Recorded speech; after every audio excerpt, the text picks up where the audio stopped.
Let's do an hour of Mike blew us off. All right, here we go. Well, welcome back to the show with no name, or does it have a name? Let's start with a couple of questions right off the bat. Okay. Where is Steve sitting? First correct answer, where is Steve sitting? As you can see, I'm tense. I'm very, very tense. I'm going to say Partridge Family Bus. That is incorrect. Tim, do you have a guess, Tim? You broke into Walter E. Smith, and you're in the Barca Lounger section. This is the famous chair and a half from Walter E. Smith. Oh yes. I didn't realize that. That's gorgeous. Me or the chair? Well, yes. Steve, that is so cool. No offense, but you fit perfectly in the chair and a half. Well, I was going to show you the whole thing, but I forgot to put pants on. The other day. That's okay. So here's question number 2. John, what hat do you have on? I have a hat that Tim actually gave me 4 years ago. The Chicago Cubs going to the World Series. He gave one to me and one to Mike. Mike, however, didn't care about it enough to even be on this program. Which brings us to question number 3. Tim, what's that picture behind you? Well, this would be the Flab Four. Nice. See, now, we were going to call the show today the Flab Four, but Mike Toomey had another engagement that he had to get to. Apparently the dog has the runs, and he had to attend to that. But anyway, so that was the picture of us from a couple New Year's ago. Well, what's funny is Mike does a very funny bit of stand-up talking about carrying around a bag of dog poop. Yes. He literally blew us off to carry around a bag of dog poop. Yes, he did. He commits to the joke. He commits to the joke. You can't fault him on it. He does. Life's little ironies. So here we are together again on Zoom. This is May 29th, and it looks like the world's starting to open up. I don't want to scare you guys. We may have to do this in person at some point. I don't think so. We're going to have to wear masks and hoods and helmets and riot gear. That sounds like a meeting you go to on the weekend. It's true. No, this is, so you're telling me you guys are real? Yeah. Yeah, this wasn't one of those old 90s version 800 chat lines where you meet new friends. That's right. Oh, wow. This is, okay, this brings a whole, so we'll do it in person. I'm real because Geppetto made a wish one night, and I just became a real boy, and that's why. Oh, good for you. That's a different meeting you go to on the weekends. Okay, wait. I have to go back to one thing, though. You know, I tried to prepare for the show, and you know how that always gets thrown right in the toilet. Yeah. Now, because Mike was going to be here, the name of the show for this week was going to be called the Flab Four. We're all over 45, and so I made a nice little slide for the show, but forgetting the fact that when you're on a self-facing camera, everything's reversed out. No, it's reversed to you. We see it fine. We see it fine. Don't. Yeah, we do. Yeah. No, it's reversed. It's reversed only to you. Okay. It looks. Here's the next problem. The guy running the technology has no idea how it works. Yeah. Well, the other part of that is, if you're seeing it backwards, you may have taken a blunt blow to the head. Yes. Yeah. It said the 4 blasts. Right. Now, all right, so that looks good then, huh? I thought we were going to call this Men of a Certain Rage because we're going to do a stand-up tour with that name. Actually, that's a really good idea. I was as long as we're still kind of in fake mode here, the world hasn't totally opened up. We're gonna play it week to week. We're gonna see what sticks. You know? Okay. But I like, you know what? We didn't talk about this, but Steve, I like that because I thought of that before. First of all, that's Tim. Tim came up with that title months ago as a possible stand-up show.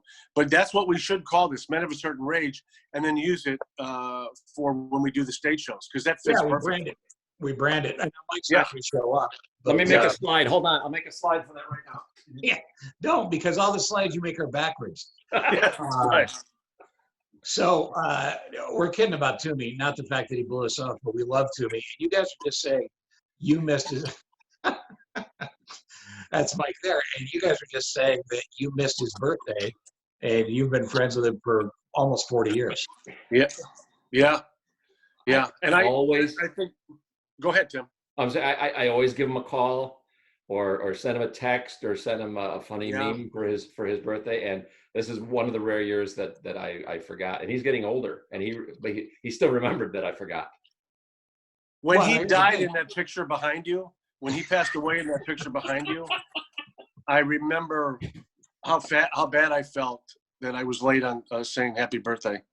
So is that like rigor mortis set in on his face, just locked him into that smile? Yes. I really think they put Larry Potash's smile on his jaw. I think that's why. Potash has been pulling that stunt for years. He's been pulling a lot of things for years. But So Mike says he'll join us next week. Men of a certain rage is that we're all getting older and we're all pissed off about it. that's right. And basically, we're all pissed off about everything. So we'll rage and rant on a few things. But we did a stand-up show yesterday, our time. Whenever you've seen this, doesn't really matter what your time is. But it's an experimental thing at the Rao Theater. Now, John, fill in the blanks on the story because there is no stand-up comedy right now. Yeah, there isn't any stand-up. They can't get people together. What is it? A limit of 10 people in any spot. So, and that just started. So, the Rao, they've been doing Lucy's, which is their sort of cafe series, stand-up series for about 11 years, 12 years now, I think. And I've been booking it for about half of that. And they wanted to do it digitally. They call it Lucy's at Home. And I actually spent about 2 weeks ago going over all the tech with them. And we did the first show. Yesterday was the second show. Steve and Mike Toomey were both on the show. What'd you guys do? Each about 20 minutes of stand-up? Yeah, exactly. And it was done on stage, 4 cameras. We had great audience. There were only about 10 people, but they could not have been better. They were so good. Very nice. They sounded like 15. Right. Yeah, exactly. And let me give credit where credit's due. Now, John produces the show along Yep. with Now you bring in the talent, and in 2 weeks you hit it out of the park already. With we just Toomey and Cochran. Last week you had Larry Reed. Yeah, Larry Reed. So I mean, good job on that. And the Rao's doing a great 4 camera shot. Yeah. During a pandemic. I mean, that's committing to the new normal. You know what I'm saying? Oh, yeah, no question about it. Go ahead, Steve. No, I was just going to say it's impressive. Now, the first one is cut and in your can. So when will the first one air and where? First one actually airs today. You can go see the first one today. You go to rawcenter.org and they'll direct you, I think, to their Facebook page. But remember we talked about this yesterday. I can't recall the name. You came up with it. Remember it was like video or something, video. What is video? No. We were trying to figure out what you were talking about, and I thought it might be Vimeo, V-I-M-E-O, okay, which is a video platform the kids love. Okay, all I know is all you have to do is go to rawcenter.org, and they will direct you to where you can go to actually watch the first show. I think the next show, the one that you did yesterday, Steve, with Mike, that'll be on next week, and then we'll follow it through. Next week is Rocky Laporte and Brian Hicks. Nice. So, yeah, it's just – and you had a good time, didn't you, Steve? I did have a good time. It's very weird working stand-up in a theater that seats, is it 2,000? 750. That's what I meant, 750. I've done 12 shows in that theater, and I think it's 1,000 seats bigger than it is. So in a theater that seats 750 to have 10 people. Yeah. Well, according to Trump, the row is 2,000 seats. But 10 people all in mass staring at you. Yeah.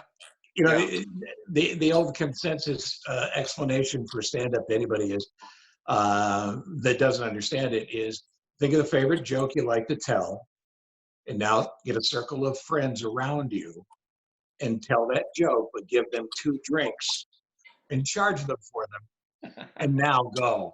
Right. To give you a sense of that trickle of sweat that runs all the way down to your butt crack. But I got to tell you, I haven't had that feeling in a long time where it's not loud enough laughter where you feel like you're hitting it. They were great for 10 people. They were great for 30 or 40 people. But there's a weird rhythm to it. So when you watch it, I think they're sweetening the laughter, right? They're putting in like the old Lucy show laugh track? A little bit, yes. They are already adding some laughter, but it's laughter, if I'm not mistaken, it's laughter they recorded. It's not just a laugh track that they found. They actually recorded some laughter at some of the Lucy's, and we'll plug that in. Yeah. So it's not just all. It's a little smoke and mirrors, but I have not seen the film. I'm going to watch it tonight for the first time. Even though we did a couple of weeks ago, we did the all the tech and everything. But I commend them. It was 4 cameras. I think when both Tim, you were there yesterday as well. You stopped by. Tim is doing one of the behind Tim right now. Yes, and they, but they're very they were very conscious of keeping everything clean. When we got there, we wore our masks. We sat in the green room, but far enough apart. It's one person on stage at a time, and then they disinfect. It was actually, the weird part that I found yesterday. You guys did your set. You each did your set. Mike did 20 minutes as well. The weird part was for me because at the end, I had to do the announcements and act like the MC, but it was after the show was done. Right, it's all out of order. So yeah, we told the people, here's what we're going to do. We're going to pretend like Steve is coming on and he just left and everything. So that was about as close to TV as what I remember. So it was, but it was weird. It was weird. And when you guys left, I did the announcements, and the outtake reel on that's going to be hysterical. So how similar is that to when you opened for Rosie and Jenny Jones and in those shows? You know what? And we touched on this a little bit yesterday. It's exactly where I got thrown back to. I'm like, wow, okay, this is what it is, where something happens and you got to run out and explain, but entertain at the same time. Right. And just keeping them happy and being friendly, which on stage, that's what I do. That's my thing. So, but I thought you guys knocked it out of the park. I thought you did a great job. And Steve, credit to you because you don't do stand-up that often. Oh. And as I understand, you haven't done radio that often lately. You did a bang-up job, Steve, and you did new stuff. So, The last time I did stand-up was New Year's Eve. The last time I did radio for my own show was December 20th. So I'd probably be rustier on the radio now than I was yesterday. And I want to say this. Go ahead, Tim. I'm sorry to interrupt you. I just got word. Zoom is firing you. Oh, no kidding. So after this one, you're done. And, yeah. Well, this is about how it works out normally. Yeah. But I just want to say this. I felt like I peaked well in the first couple of minutes of this thing. But here's the thing. Here's where you need, I've said this before, but anybody, I'm telling you, when you watch this and when you listen to us talk, and if you've done stand-up comedy, you know exactly what I'm talking about. But Steve, every single time we do a show, and I've talked to your son Ross about this, we all know the stress that you go through when you're just about to perform, and each and every time you knock it out of the park. You are so cool. Yep. You are the Iceman. It always blows me away. And the only thing that was similar to yesterday that we could all relate to is we had not done stand-up for 2 months. Yeah, so you felt it too. Yeah, so it was like, wow, this is a little different, trying to remember the rhythm and what goes next and happens. So I am always amazed. You always... Well, it's very nice of you, and I love doing it, have fun doing it, and I never have done it enough, but it's at a point now where it's very stressful putting it together, and I'm not comfortable just doing 30-year-old jokes. I'll do a couple, but I like working topical stuff in, and then I spend the entire day trying to memorize the set list. And then about 10 minutes before, I just say, screw it, let's see what happens. If I would go to the screw it and let's see what happens move immediately, I'd be much happier. You've been telling me to do that for years. Oh, no question about it. And we've talked about this before. When you're on the radio, it's amazing. You're in the moment. I'm not on anymore. Well, wait a minute. Who did I listen to this morning? It wasn't me, and it wasn't Pam Zeckman, so I'm not sure. Okay, this is awkward. Okay, that's on me then. That's on me. Steve? But you were so fast, you were so quick, and I've been sitting across from you in a studio for so many times that those are the moments that make me laugh the hardest, just off the cuff. Nobody is quicker than you. Right. Well, that's very nice. Very nice. And It's a shame no one will ever hear it again.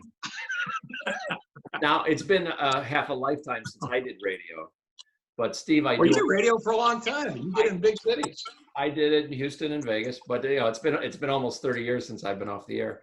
But when you're in the studio every day, you're like, okay, I got this. I just did this. I know how it's done. And then you go on stage and you got some space in between. It's almost like, okay, I don't feel prepared at all. So Well, there's nothing, stand-up comedy and doing a radio show are as far apart as rap and opera. There's nothing about the two that I was saying. They're completely different techniques. You have an audience that's looking at you that's very small comparatively to the audience that you can't see that's very large. It's a whole different thing, but it comes down to what you guys were talking about. It's all about reps. right. You know, you gotta do it with some regularity to be comfortable with it. Right. And you have to be on. You're the common denominator when you're on stage or when you're on the radio. You're the one who's got to be on and know what's going on. Well, you guys are the same way. And I told Ross this. We're talking about my son, Ross Cochran, who does his own podcast now for a company. That's what I was listening to. That's what I was listening to. Yeah. For you Christians, it's called Resilient Disciples. But here's the thing. I always told Ross this, and I'm sure you told Christopher. And Tim, I know you believe in this rule as well, and that is never take an audience for granted. I never had any time for guys that would come off stage and go, wow, that audience sucked. No, if you didn't move them, it's you. Yeah, no, I would agree with that. I mean, some audiences are not as good as others. Right. Like you'd never want to go to an audience filled with bachelorette parties. Right. And I mean, even one, because they don't pay attention. They kind of make it all about the bride. Why did you come in the first place? And there used to be, when stand-up comedy was at its peak in the 90s, club-wise, there used to be free shows on Saturday night. Yeah. And the worst show you could do, in my opinion, you guys tell me, but the worst show you could do on Saturday night was not the late show. It was the second to last show. Because the second to last show for me was a lot of bitterness because the guys were wondering if they were going to get out of there and get laid. It was the same feel as a late show on Friday night after they worked all day. The women maybe were on a bad date and they wanted to stay, or they were enjoying getting buzzed a little bit. By the time you got to the late show, there was a lot of give up. There were a lot of people who were just, we're out, we're here, let's see what happens. Right. So I don't know, maybe you guys saw it differently. No, I actually totally agree with that because that's the show that you're supposed to, at least in your mind, you got to make this happen. It's supposed to be the best show. Right. But there's so many variables that will screw it up and you don't have anything to fall back on. But that last show, it's all up for grabs. Right. Whatever happens, happens. You're just basically doing that to collect a check, like, okay, And is there any other form of entertainment that's close to that? Because I mean, you can watch a live band and you could be mindless until the song ends and then jump in and clap because the song ended. It requires the concentration. We have to tell the audience that you have to concentrate during this thing. It's tough to work. It's tough to work certain rooms. I can't remember if we talked about this last week, but I opened for Norm Macdonald. It wasn't at the Hard Rock. I've already forgotten. It wasn't Planet Hollywood. It wasn't the Hard Rock. What was it? We talked about it last week. It's a big room downstairs. Yeah. With too many bars that a lot of concerts play. House of Blues. The Blues Club. The House of Blues. It's the worst place you could possibly do stand-up in Chicago, maybe next to the Park West, because there's bars circling the stage. There's a million distractions. And for comedy to work, you have to have an audience that has to pay attention to what's going on in front of them. Or at least that's the focal point. And yesterday worked out fine because the 10 people that were there were just glad to be out of the house for any reason at all. No question about it. And we've talked about this before, but you just said earlier how radio and stand-up they're just so different. And I could not agree more. And I've done both. And the funny thing is, if you put me on stage in front of a crowd, I'll make anything happen. I can Right. talk. We're good at that. And you do the same thing. Put me in the radio station. It's a whole nother ballgame. And what cracks me up is comics think that they can do that because they do stand-up. It is nothing. You don't have it at all. I mean, for me to sit down and if you put me behind a microphone at a radio station, I don't even know what I do. To fill in with you, to plug in every once in a while, perfect. But to handle that show, no. Tim did it, so he can speak to this as well. But in the early '90s, or you were still on the radio in the early '90s, Tim, weren't you? I was done at October of '91. So Okay, well, early '90s, late '80s, every A-level comic or almost A-level comic got a radio show because club owners were trying to, maximize their business. They liked the idea of promotion. They knew it wouldn't work, but every chump who ran a radio station decided, I'm going to put a comedian on the morning show. Well, a good comedian maybe has an hour of material, and I mean a really good comedian has an hour of material. You can use that up in one show. And once you've used it up in one show, you're not going to repeat it the next day like you do in stand-up.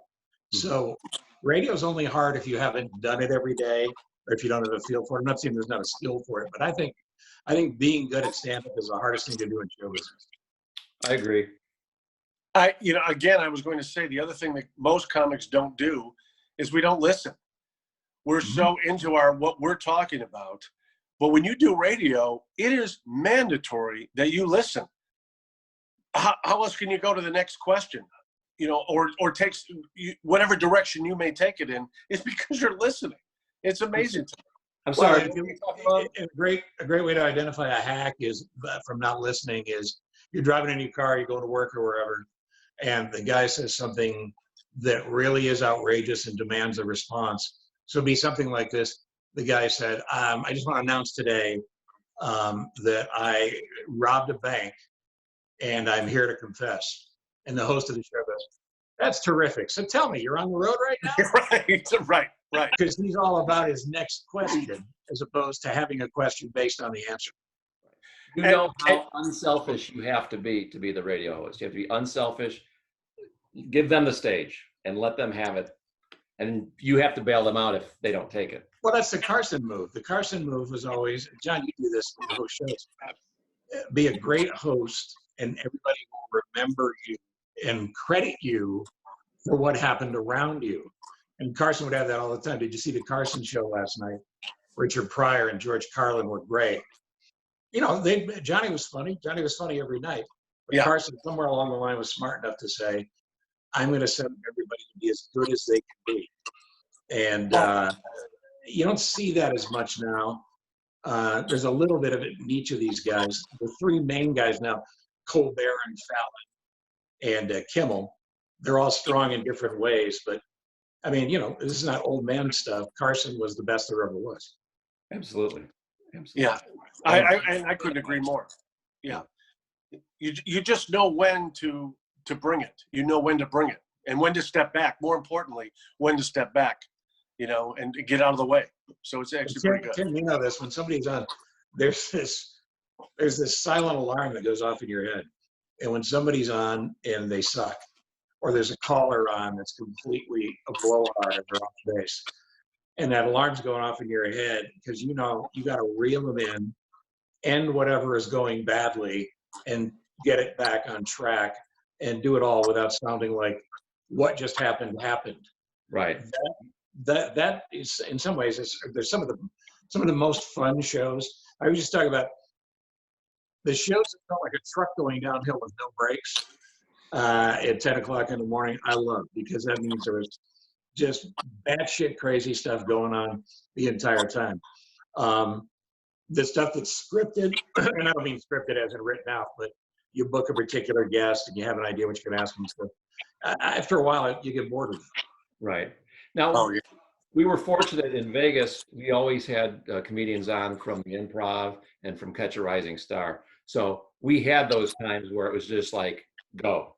You'd have them on, you'd let them go for the whole segment, and you'd get out. There were sometimes, like you said, they didn't know what they were doing, or they were awake enough to be funny, and you had to bail them out. Yeah, and you had to stop that train any way you could. You know, we could demonstrate for you because John still has to put up with these as a traveling comic, being on a bad morning show. So Tim, you and I can do the bad morning show, and John will be the comedian, and then from Chicago, who's going to be at the Guffaws or Chuckles tonight. So you'll feel this, Tim, at radio. So follow me.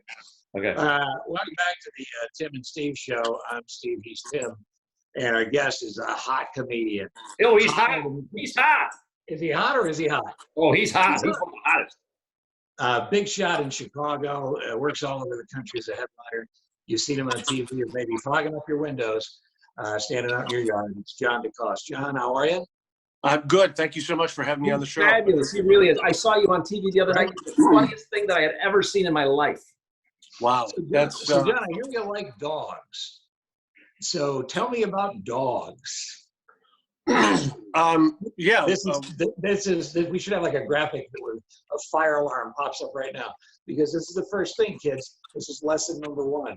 This means that the producer did some sort of pre-interview with John, and now knows that he has 2 dogs. So now me, as the shitty host, goes, John, I hear you like dogs.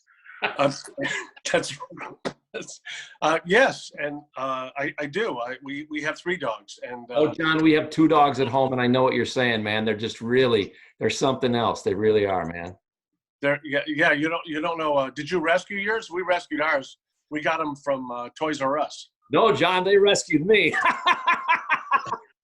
I was going to say, John rescued you. What kind of trouble were you in? Did you fall in the hell like Timmy on Lassie? What happened? So anyway, John, Breakdown, Steve. John, I was talking to Tim before the show. Yes, All excited about you coming in. And Tim, I don't know if you know, John's married, and you know what that can be like. Oh, I get it. I've been married 1, 2, 3. Yeah. So how's it going for you, John? She just passed away last night. Oh my God! Wow. Mine was dead in bed too. Woo-hoo! I gotta be honest, I didn't see that coming down the road. So anyway, John, Chicago, big city, a lot of fun. I like to go to Chicago and do the unique stuff. I like to get the popcorn from the popcorn place. I can't think of the name, but I like to go to the place where they have the really thin hamburgers that was on Saturday Night Live back in the 70s. You know, the stuff that's really unique. Carrots, Billy Goats, Portillo's. Oh, yeah, Billy Goats. Yeah. And then there's a restaurant where they just yell at you. I think it's called Dick's or Bear Dick's or something like that. Are those the unique spots that you like to go to? Yeah, those are. Oh, I love them places. too, John. I really do, man. I love them so much.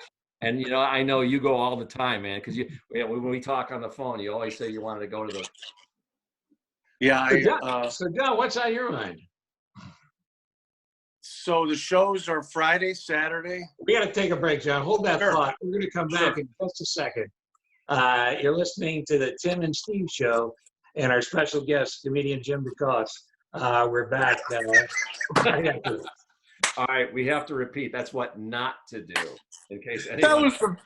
That's so good, Jim DeCoste. Yeah, the other thing is, I was going to say that too many times they will, and Steve, we've talked about this, and Tim, you've been through this, where they will ask me what bits they want me to lead into. None. I don't want to. That's the show.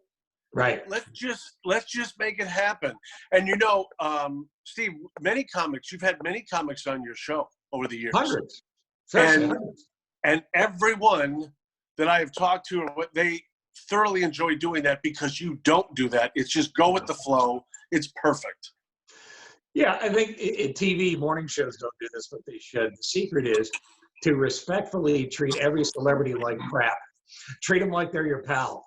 Treat them like they're your guy. You know, if it's a dude, treat them like it's a guy you hang out with and you each bust each other's balls.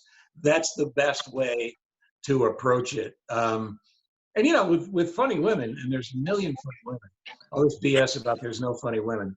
There's a million funny women you've heard of, not heard of. Kathleen Madigan's good. Oh, one of my favorite.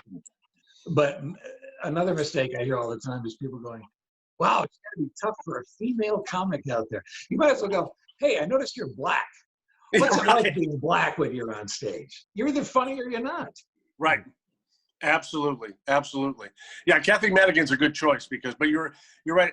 You've got to. Well, I don't know. How much homework do you do preparing for a comic? Do you even prepare?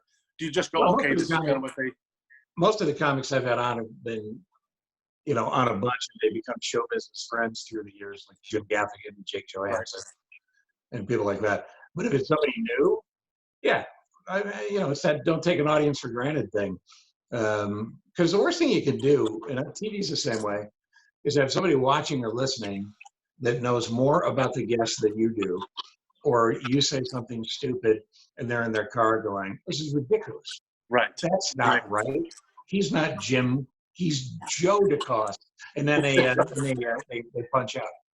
Right. Right. Now, I've heard somebody like Pat McGann when you're on the air, Steve, and even though he is, to the national stage, he's relatively new. You can just set it and forget it. He takes off and runs with it and does a fantastic job every single time. Yeah, and it's tough with Pat because Pat is so funny, and we've all seen each other's acts a bunch of times. And if you know pieces of Pat's material, you want to hear him again. So it's hard to avoid the urge to not set him up. Now there's an art where there's an art to how you set somebody up with not making it sound like it's a setup. Mm-hmm. But I've caught myself with Pat McGann before going, I just got back from Midway. The announcer there, have you heard that guy? But you know what's interesting? You know what's interesting about that? I've seen you do that.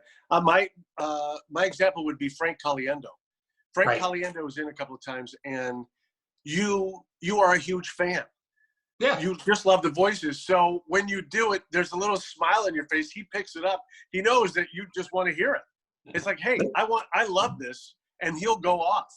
And the coolest thing about having your own show is to be able to take somebody like Frank Caliendo, who, by the way, is a lunatic and should be watched by the authorities, and he knows that. But to look at Frank Caliendo and say, do Charles Barkley, monkey, and then have him do Chuck, or Jeff Goldblum. Everybody knows of John Madden. The guy is unbelievable. And I love picking out obscure voices and throwing them at him and watching his head explode. Well, and the last time he was on, talk about those moments. He was imitating me. Yes. He was doing an impression of me. Well, he's known both you guys for as long as he's been out there, right? Yeah, pretty much. Yeah, pretty much. He came from later, I think, right? Late 80s? No, actually, mid-90s. Oh, he was okay. So a lot started in Milwaukee.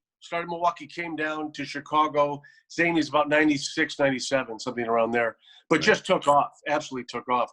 But to have him sitting there imitating me, doing an impression of me, which was horrible. No, it was so funny. It was so good. I knew him early on. We worked when the Mount Prospect Zanies was still there. And he was still kind of new, but just kind of on fire. And he said, I learned to do the John Madden impression playing like NFL 93.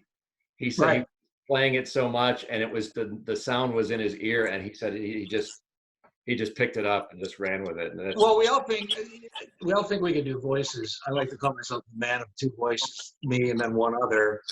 And I'm not sure which one it is because it varies day to day. But Caliendo, I asked Caliendo about how you do impressions, and he's had the same answer for years. But you guys may remember the Rich Little era. Who else is big then? Rich Little, Viner. John Viner, David Fry, I think was another one. Yeah. Frank Gorshin. Frank Gorshin was the guy that always did the Hollywood Squares. He was like the heir apparent to Rich Little, but they all did the same thing. And it was a stylized thing from the 70s. Fred Travalena. And Tim, if you would demonstrate it now, it's I was at a party the other night, and you wouldn't believe who was there, door opening to the impression. So show me that. Okay. So I can pick the voice that I do? No, you don't have to do the voice. You say I was at a party, you turn around and go, you wouldn't believe who was there. And then when you turn back, oh my God, it's whoever. Yeah, I went to a party, and I think Richard Nixon was there. And it went something like this. Right. You come back, and then you got the Nixon face. Exactly. So I'm talking to Frank Caliendo about how he picks up a voice. I don't understand this. Maybe you guys do. He said it's the slice of pizza on their face. I said, what? And he said it's the triangle that forms from the tip of your nose down to your chin and across and back up. He said if he watches a voice, and this is how he got George W. Bush, if he watches the way the lips move, the expressions, this part, he said the voice comes from there. So he told me this elaborate theory, and I said, you understand, no one in the universe does that but you. It's unbelievable. It's like Michael Jordan trying to explain how he played basketball. Yeah. So yeah, next time you guys run across Frank, ask him about the pizza on his face. Okay. No, we've seen him. He especially Frank. Frank takes on. He starts to look like the person he's impersonating. It's frightening. But yeah, the shape of the mouth, it does make sense. It actually does make sense. Tim, I was going to ask you guys. What was that? No, you tell me. I was just going to ask who was behind Tim on the screen. I don't know. Is that Donny Osmond? That's an emoji of me from 30 years ago. I swear to God, I thought it was Rachel Maddow.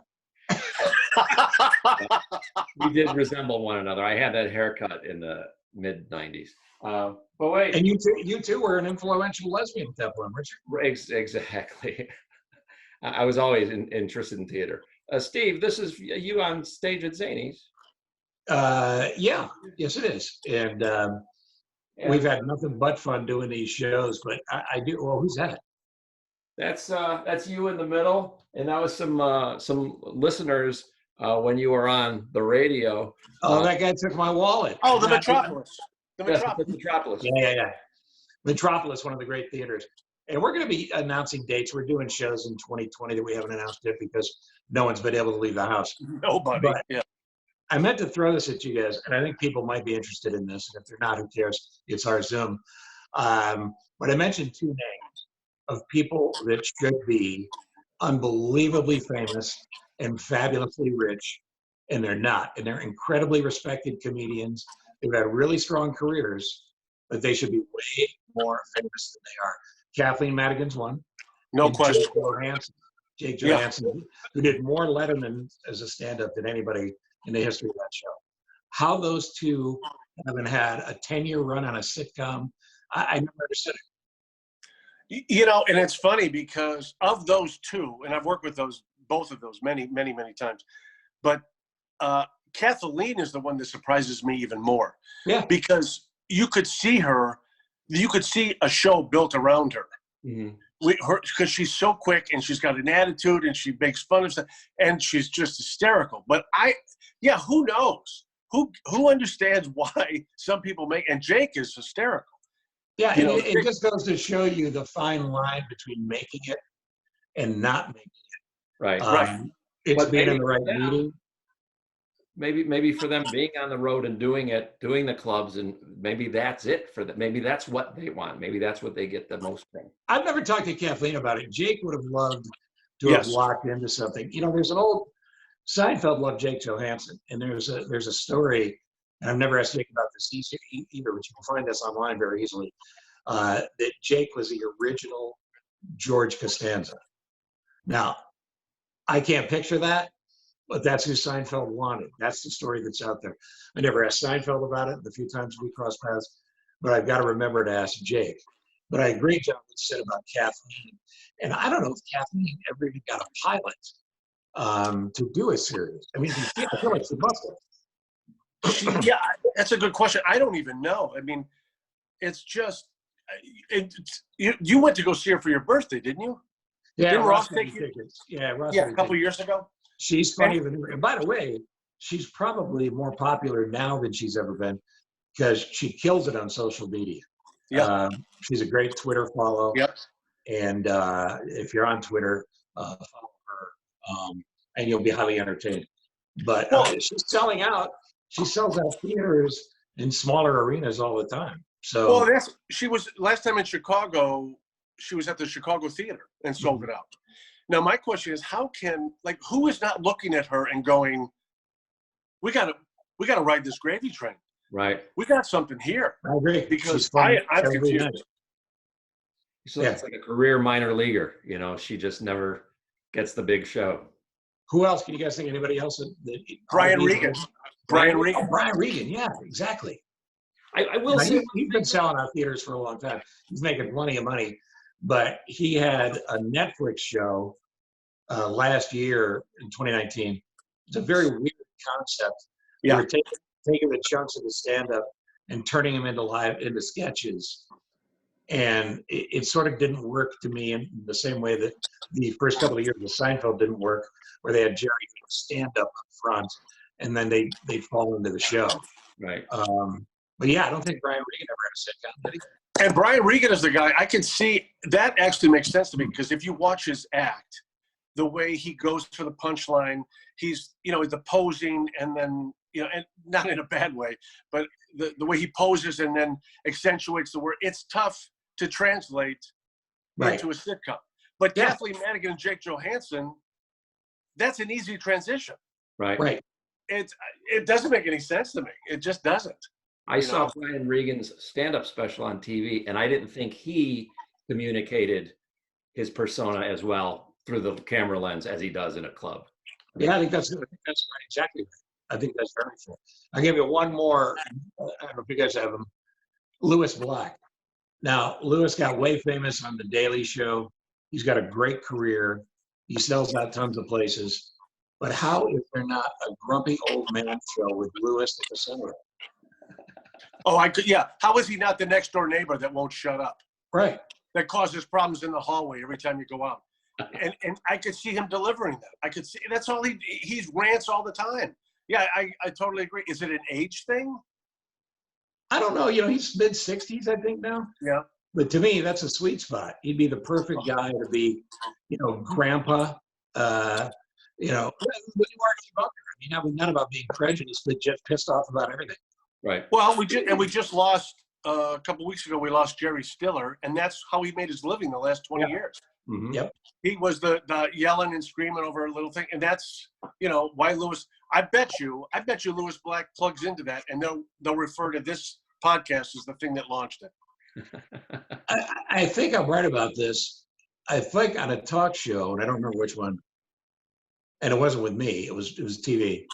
I think Louis Black said he got called in for an audition for something significant, and they said, "You're not going to work. We're looking for a Louis Black type." It was Louis Black. Now, those type of things, that can't be true. No, those sort of casting things happen all the time. Right. And in a little bit of acting I did, the most disheartening thing in the world would be to walk into an audition and see 15 versions of you, because you're all cast for the reason that you look in a particular way, and then you can either act or deliver, or you can't. But it starts with a look, and you walk into a waiting room, and there's 15 versions of you, and you look at them and go, "Oh my God, I look like that." Well, and here's a fact: Dolly Parton, Charlie Chaplin, both came in like third and fourth in competitions.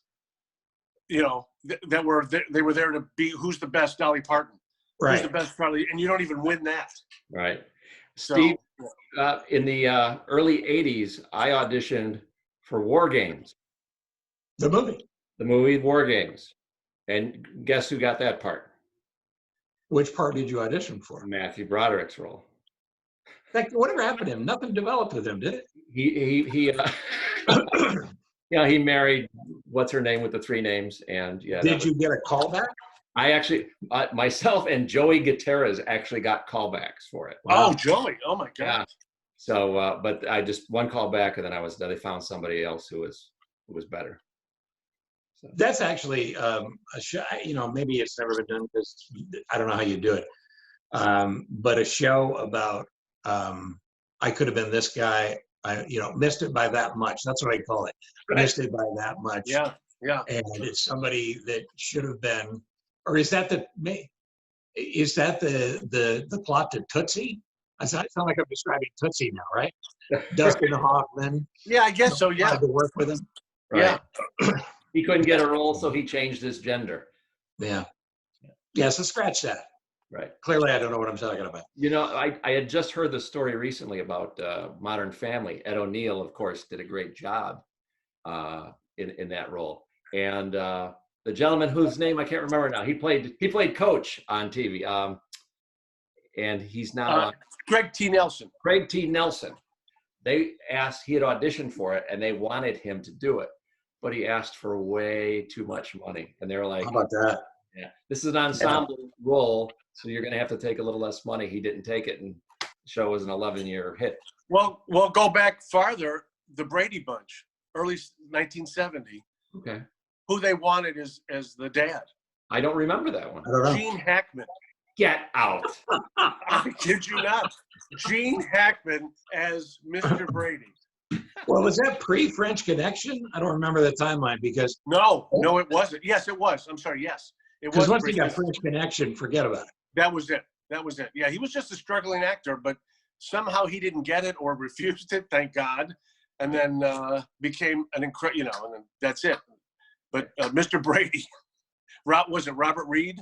Yeah. That was Yeah, it. you know what So, to say about Robert Reed? He's the Gene Hackman of 70s TV.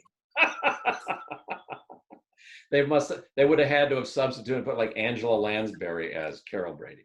Murder, she wrote. yeah, right. Well, they wanted for Gilligan, which this does make sense. They wanted Jerry Van Dyke. Oh, he'd have been great. He would have been phenomenal, but he Yeah. didn't take it. He didn't take it because he took My Mother the Car. Good move. Did you know That's Did that's you pretty know good. a very young Meryl Streep played Ginger on Gilligan? That's how good an actress she is. She played Ginger and the skipper, and she was about 7 or 8 years old. It's unbelievable. That's how good she is. You know that story where Katharine Hepburn hated Meryl Streep? Oh, For no. what? Why? Yeah, just criticized her for the way she acts. Oh my God. And I'm just and poor Meryl Streep, who's got so much class, was who looked up to Katharine. And Katharine Hepburn, when did she die? 99 or something? Maybe even Yeah, later. probably. But I bet that broke her heart.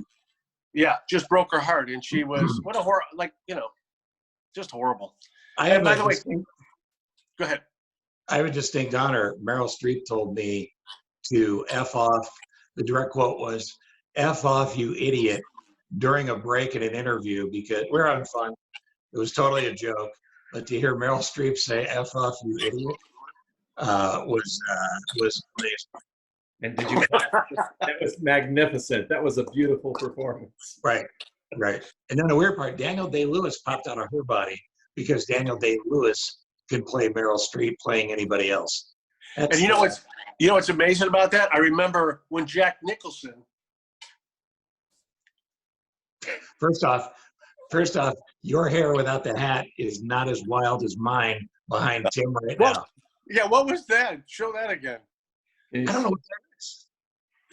A few years ago, we did a before and after with Steve with and without hair. Oh, that's right. Oh, Well, yes. Where do we get that wig? Oh, I know where that wig is from. TV and Me. That's from Mike Toomey's Yeah, wig. yeah, I do remember that. Yeah, it's coming back to me now because it smelled like to me. Smelled like dog. Yeah, right. Oh my Lord.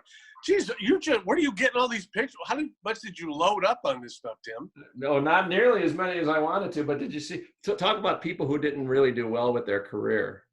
I don't know if you can see up close who that might be. Is that Oprah Winfrey? That's Oprah. Who's with her? I can't see. That's me from 1985. Why does she have her head on your shoulder? Were you guys dating? We went out for a while. I couldn't get my arms around her, like I said. But no, I was on her show the one time. I did the one joke marathon. So Oh, yes. I finished. Yeah. Well, Wow. You know, it's funny. I don't want to make you feel bad about not continuing your relationship because Stedman Graham is a pal of mine, and they're so much in love. But you, had you stuck it out, Oprah is now worth, I just looked this up this morning for a different thing. She's now worth $2.8 billion. Oh man, she could have at least adopted me if she didn't want to go out with me. What are you, Woody Allen? Now it's getting weird. Yes, right. What I love most about my experience with Oprah, of course, she had me on the show and she gave me a hug. She was like, "Come with me after the show." She took her shoes off. She's walking down the hall, just chatting with people. Somebody handed her a McDonald's hash brown, and she's eating that and walking with no shoes on to her office and chatting and doing stuff. I'm like, why am I staying with you? Why? What's the so I threw out her garbage from the hash brown. Is that what she wanted? She wanted you to come in the office and take the garbage out? Did she think you were Matthew Broderick? Yes, she did. She wanted to get close to Sarah Jessica Parker, Bader Sager, Cougar Mellencamp. We're going to talk more about stand-ups, we know, as well. You guys have been at this with regularity. Well, I've always had radio shows, so most shows I've ever done in a year is when I've been fired, and I'd have a few months off. Something about that feels familiar. But I don't think I've ever done more than 20 or 30 shows in a year. And you guys were doing it. John, when you were traveling in the early days, you probably did 200 nights, didn't you? Yeah, I think it's funny. I have an old booking, from a calendar book from 1987 or something. And I think I did like 370 shows that during the year. Yeah, it's crazy. Well, you were doing 8 or 9 shows a week. It was like vaudeville, for heaven's sake, So when I was on the air in Vegas, I was working at Rodney's place. He opened up a place at the now defunct El Rancho Hotel. But we did 3 shows a night, 7 nights a week. So I was getting up at 4:30 in the morning. I would take a nap midday. We'd do 7, 9, and 11, and I'd go home. And then luckily I only did that every other week because I never slept more than 3 hours at a time. How often was Rodney in? He came in once or twice a week. He was never really present when he was there. It was always. Well, that era was the coke problem was pretty bad then. Yeah. It's funny when you look at Rodney because Rodney looked the same now as he did when he was 10 years old. Or, up to the point that he passed. But he did have a drug problem at one point, which, he admitted. But, he was very nice. A couple of times I bumped into him. He was very nice, and he seemed to really like talking to young comedians. Yeah. Did you get that experience?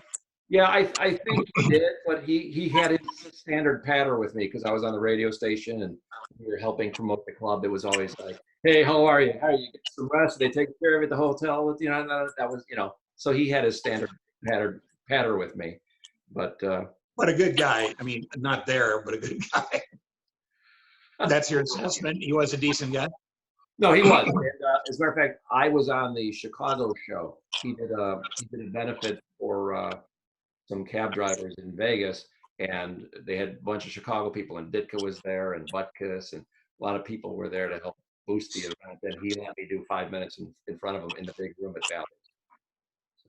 Well, it's always good to hear that somebody is decent as a human being. John, you've had this experience with Brad Garrett on multiple occasions. Raymond's big brother. Yeah. He's one of your favorite guys, right? No question about it. And, done his room out in Vegas. And it's, it's all week. It's Monday through Sunday. And the first time he just stopped in, but the last time he worked the whole week with us. And golly, it's like the dream week of comedy. It's one show, and he's there, and they take care of you, and he's such a good person. And I was there. For those of you who don't know Rocky LaPorte, we wanted to go see Hoover Dam, and we're talking about renting a car. And he's like, "What are you talking about? Just take mine. Just take my Mercedes." And Rocky and I were like, "Well, we don't want to, no, just take it. I don't use it during the day. Just take it. I'll bring it here. I'll have it washed. I'll have it cleaned. Take it." And, and then the coronavirus hit, so we didn't go. But he's a super, super good guy. And he's funny. Yeah. He's really funny. Yeah, he's very funny. He's the new Don Rickles, if you get a chance. No question about it. No question about it. Yeah. Yeah. Just a great guy. Just a great guy. And if you had taken his car, were they shooting Ferris Bueller 2? Yeah. Now it's personal. Yes. How are we doing on time, Tim? Well, I've got the upgrade, so we can talk until we're blue in the face. So this is Can a we- marathon. Well, I'll tell you what, let's remind people of the phone number so they can call in and make a pledge. Yes. Operators are standing by right now. I've got that Yeah. slide somewhere here.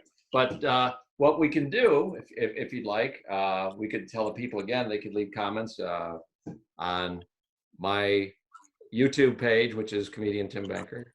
And then we'll have All right, it on my I'll page. set you up for that because all this will be edited into the outtakes show. And then let's do plugs. And you plug that Rosemont thing? John, Oh, the yeah. Rosemont, the Yeah. dad thing? Yeah. And apparently I'm hearing I'm doing a podcast every day.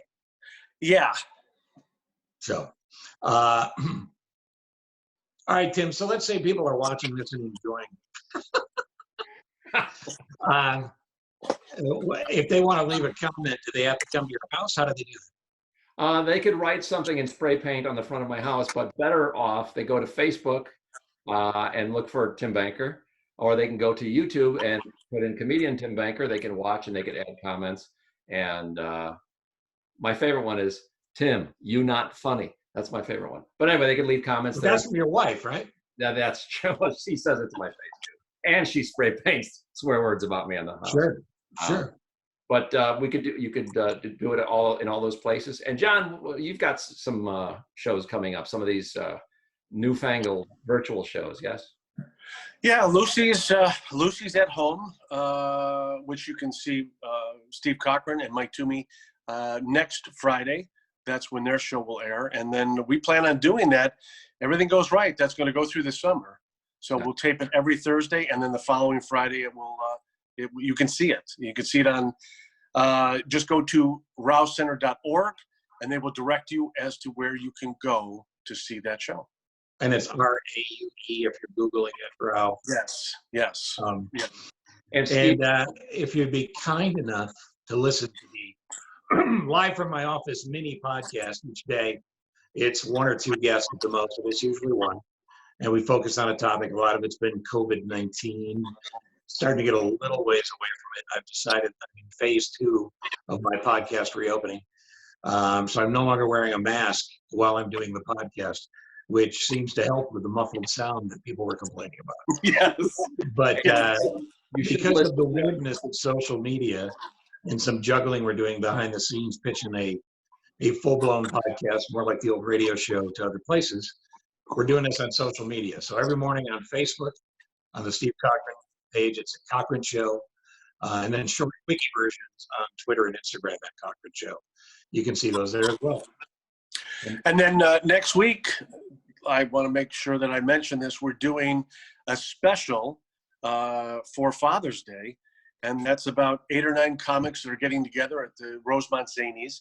Now, it's not open to the public because we just don't want to. We already have enough in there with comics, but it's going to be dad jokes back and forth on stage, and whoever cracks first has to get out, and then another comic comes in. But it'll be, you can see that on zanies.com. All right, Tim, say goodbye. Yeah. Goodbye, everybody. We'll see you next week. Bye, Mike. Happy birthday. Bye. Man, I gotta pee. I just did. Well, very good, guys. Steve, it looks like you're laying down right now. Are you holding the selfie stick? Yes. You held it pretty steady, I'll tell you that. Yeah, I was going to say, that's pretty good. I don't know. It seems to be waving now. Hey, you know what I just thought of doing? Before this taps out? If you guys get creative for a third episode, you should do an MLS a man on the street with a couple of the people coming out. Like, was that weird for you? What did you think? You know, Oh, yeah, but actually, now, okay, I told them to do that yesterday because Oh, you yeah. brought it up. Yeah, but you brought it up yesterday, and I I did? went and told. Yes, that's what we talked about. You said, God, we should go greet the people. We should go find out what they're. And you said it should be more interaction. You don't remember this? I remember that part. I don't remember that specific of an idea. But, but I told them yesterday, I go, hey, it's actually funny because there's only 10 people there, right. you know? Hey, I'll And- come do it with a 6-foot boom to interview them. Yeah. Social interviewing distancing. Yeah. It'd be funny to have a tape measure on the ground showing you're 6 feet apart. Yes. I'll just go grab one of those things from Jewel. Oh, Just good. put it on the floor. Yeah. You know, that's not bad. All right, boys. Okay. Good.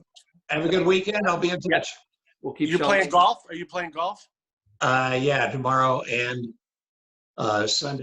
I'm going to send You're gonna both of you, because you like cute kid stories. I'm going to send both of you a message Abigail left me last night, Good. Okay, good. asking for me to replace a toy that broke. Okay, good. All right. We'll talk next week. Guys, thank you. Good job. All right. Thanks. Tim. Thank you, Bye. Tim. Bye. Thanks.